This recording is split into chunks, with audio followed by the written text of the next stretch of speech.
అలాగే ఇప్పుడు ఈ ఇండిపెండెన్స్ వాల్యూ మనకి స్వాతంత్రం ఎందుకు అవసరం ఒక కంట్రీకి, ఆ దేశ పౌరులకి ఎంత అవసరం, దాన్ని అంటే దానివల్ల ఉపయోగాలు ఏంటి అంటే ఇప్పుడు యూత్ ఎలా ఉందరు అంటే present generation take it granted ప్రతిదీ. అసలు దానివల్ల ఉపయోగం ఏంటి, దాని వాల్యూ తెలియకోకుండానే ఇష్టం వచ్చినట్లు బిహేవ్ చేస్తున్నారు. వాళ్ళకి ఈ వాల్యూ తెలియాలంటే అంటే ప్రపంచంలో జరుగుతున్న ఆ, ప్రస్తుత విషయాలు చూసినా నేర్చుకుంటారని ఆశిద్దామండి. ఎలా ఉంటుంది అసలు అంటే దీనివల్ల స్వాతంత్రం వల్ల వీళ్ళు మేల్కోవాలంటే యూత్ మేల్కోవాలంటే ఆ, వాళ్ళకి కాస్త మీ విశ్లేషణలో ఏదైనా కొంచెం మంచి ఉపయోగకరమైన విషయాలు చెప్పండి సార్. అంటే వీళ్ళు బయట కంట్రీస్ చూసినా సరే నేర్చుకుని కాస్త అనుకుగా మెలగాలని చెప్పేసి కాస్త మంచి విశ్లేషణ ఒకటి చెప్పండి సార్ దీని మీద.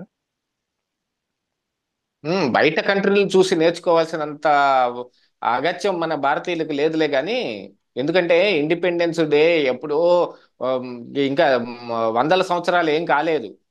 ఇండిపెండెన్స్ వచ్చి ఇంకా 100 సంవత్సరాలు కూడా పూర్తి అవ్వలేదు. అంటే నైన్టీన్ అప్పటి ఫార్టీ వాళ్ళు ఎవరు సెవెన్ లో అప్పటి అంటే అప్పుడు స్వాతంత్ర ఉద్యమంలో అప్పటి పాల్గొన్న వాళ్ళు వాళ్ళు ఎవరు బ్రతికి లేరు కదండి. లేకపోయినా కూడా మన పాఠ్యాంశాల ద్వారా మనం జరిగిన దాన్ని అన్ని తెచ్చుకున్నాం. ఈ రోజుకి చిన్నపిల్లలకి గాంధీ అంటే ఎవరో తెలుసు, నెహ్రూ అంటే ఎవరో తెలుసు, ఎందుకంటే అవన్నీ పాఠ్య పుస్తకాల్లో వచ్చేది.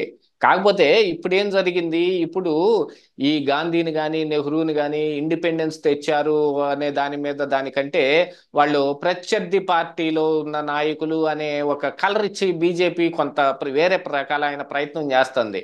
ఇండిపెండెన్స్ అంటే ఆ, హిందుత్వంని మనం మన మన మతాన్ని మనం ఆ, టాప్ రేంజ్ లో పెట్టుకోగలగటం, మన మతం మీద ఏం దాడులు జరగకుండా ఉండటం, హిందుత్వం ఈ దేశాన్ని సెక్యులర్ కంట్రీగా ఉన్న ఈ దేశాన్ని హిందుత్వ దేశంగా మార్చటం, ఇది ఇండిపెండెన్స్ అనేటట్టుగా ఇప్పుడు ఉన్న అధికారంలో ఉన్న బీజేపీ ఆ ప్రయత్నాలు చేస్తా ఉంది. ఎందుకంటే దాని బ్యాక్గ్రౌండ్ అందరికీ తెలిసిందే కదా. ఆర్ఎస్ఎస్ భావజాలం ఏమిటి? హిందుత్వం. హిందుత్వం అంటే ఇదని. కానీ భారతదేశం ఏంటి?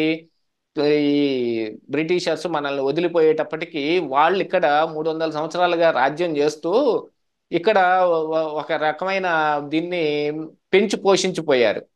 ఇక్కడ సెక్యులరిజాన్ని పెంచి పోషించిపోయారు. అక్కడి నుంచి మనం ఇప్పుడు ఈ ఉన్నదాన్ని అట్లాగా వదిలేసేసి మనం కొత్తగా ఇప్పుడు మన భారతదేశాన్ని నడుపుకోవటానికి కొత్త రాజ్యాంగం ఏం రాసుకోలేదు. ఉన్న రాజ్యాంగంలో నుంచే ఎందులో ఏమేమి మంచితనం ఉంది ఆ మంచి మొత్తాన్ని తీసుకొని రావటం. కానీ అప్పటికే నడుస్తున్న గవర్నెన్స్, ఏదైతే బ్రిటిషర్స్ గవర్నెన్స్ నడుస్తున్నా కూడా ఎక్కడో బాగా బానిసల్లాగా తొక్కేసి కాలు కింద తొక్కి పట్టిన అంటే పరిస్థితులు ఇన్ ఆ ముందు 1947 ముందు కూడా మన గ్రామాల్లో ఏమి లేవు.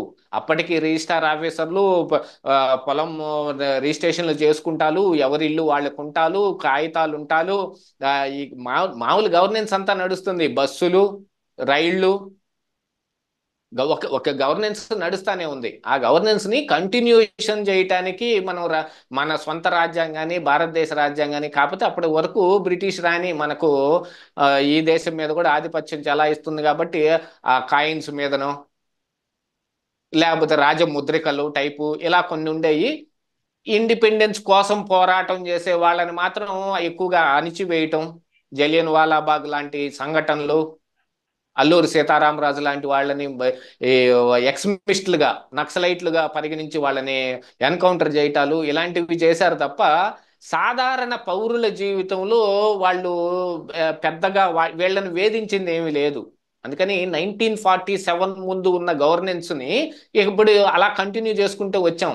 రిజిస్టార్ ఆఫీసులు కావచ్చు, పోలీస్ స్టేషన్లు కావచ్చు, లా కావచ్చు, అన్ని అట్టా చేసుకుంటాం. ఇప్పుడు మరి నరేంద్ర మోడీ కూడా అక్కడి నుంచి వచ్చిందని చెప్పే కదా ఇప్పుడు ఆ ఈ ఇండియన్ పీనల్ కోడ్ ఇలాంటి వాటన్నిటిని, భారతీయ శిక్షా స్మృతి వీటన్నిటిని కూడా కాదని వేరే పేర్లు పెట్టి కొత్తది మేము రాసాం, కొత్తది మేము తయారు చేస్తున్నాం అని కొత్త వీటిని తీసుకొచ్చారు.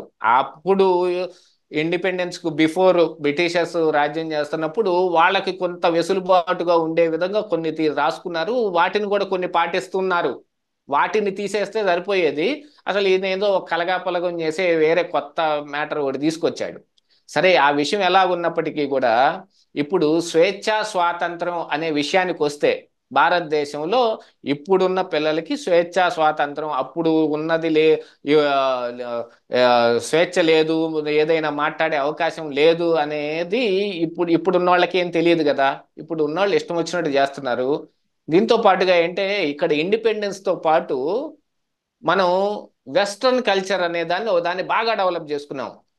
ఇండియన్ కల్చర్ని మనంతట మనమే మన చేతులతోటి భావి తరాలకు అందించకుండా చిన్నగా డ్రాప్ చేసుకుంటూ రావటం మూలాన ఇప్పుడు వెస్ట్రన్ కల్చరే బాగా ఫేమస్ అయిపోయింది. అదే మన కల్చర్ కాబోలనుకునే స్థాయికి వచ్చాం.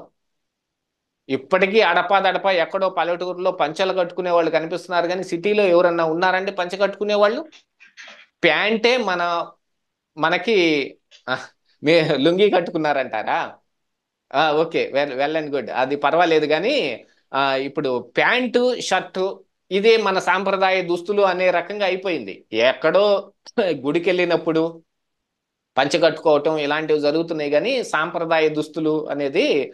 కానీ ఇప్పుడున్న విషయం ప్రకారంగా చూస్తే వెస్ట్రన్ కల్చర్ని బోల్డ్ అంతా మనం మన జీవితాల్లోకి తెచ్చి పెట్టేసుకున్నాం.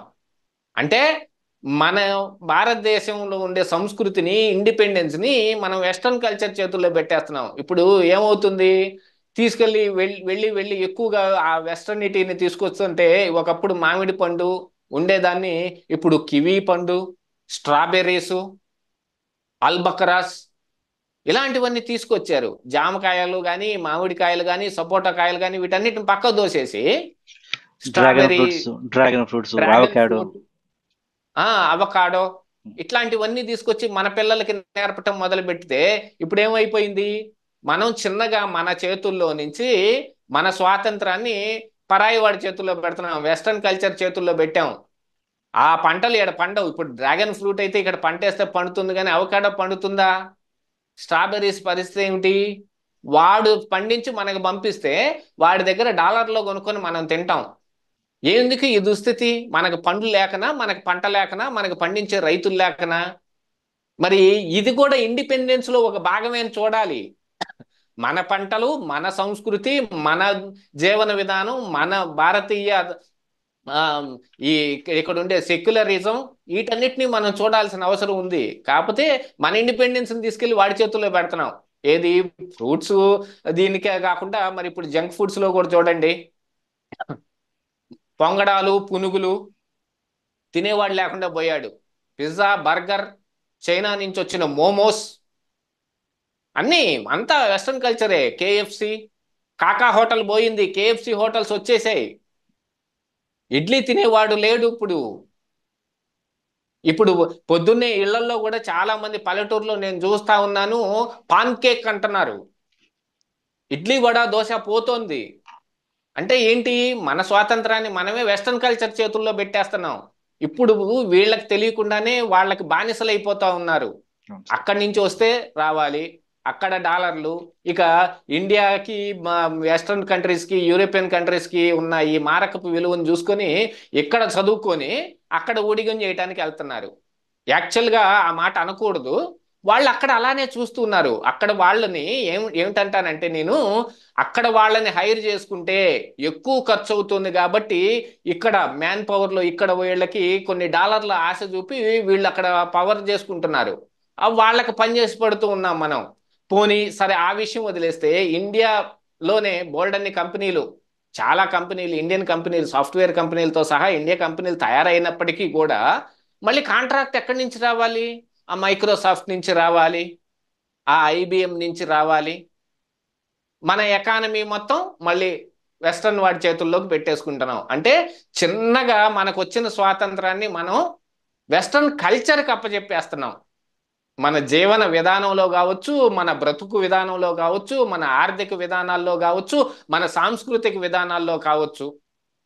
ఎవరు ఇప్పుడు అంతగా వీటన్నిటిని పట్టించుకోవటం లేదు. కాకపోతే ఒక రోజుకి మనం ఏమవుతాం, ఆ వెస్ట్రన్ కల్చర్కి బానిస అయిపోయి వాడు ఇదిగో నేను రేటు పెంచా అంటే చచ్చినట్టు ఆ రేటు కొనాల్సిన పరిస్థితి వస్తుంది.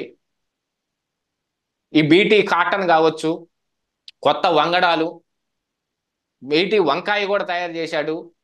ఇవన్నీ చూసుకొని కదా చాలా మంది వెస్ట్రన్ కంట్రీస్ లో ఈ వంకాయ మీద నేను పేటెంట్ రాసుకుంటాను, అనేలాంటి పరిస్థితులు ఎందుకు విన్నాం మనం?